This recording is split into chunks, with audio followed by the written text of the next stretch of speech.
Kingkiller Chronicles, Book 1, The Name of the Wind, by Patrick Rothfuss. Prologue. Silence of 3 parts. It was night again. The Waystone Inn lay in silence, and it was a silence of 3 parts. The most obvious part was a hollow, echoing quiet, made by things that were lacking.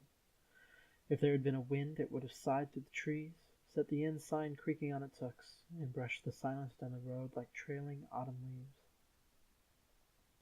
If there had been a crowd, even a handful of men inside the inn, they would have filled the silence with conversation and laughter, the clatter and clamor one expects from a drinking house during the dark hours of night.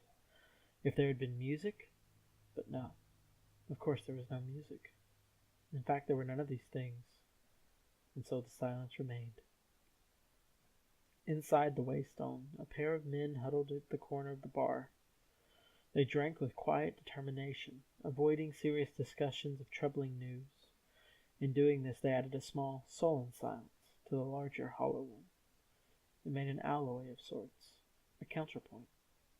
The third silence was not an easy thing to notice. If you listened for an hour, you might begin to feel it in the wooden floor underfoot and in the rough, splintering barrels behind the bar. It was in the weight of the black stone hearth that held the heat of a long dead fire. It was in the slow back and forth of a white linen cloth rubbing along the grain of the bar.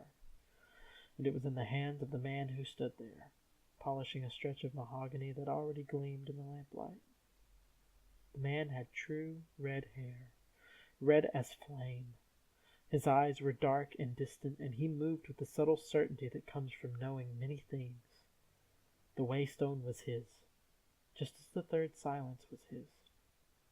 This was appropriate, as it was the greatest silence of the 3, wrapping the others inside itself. It was deep and wide as autumn's ending.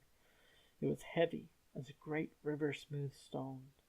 It was the patient cut flower sound of a man who is waiting to die.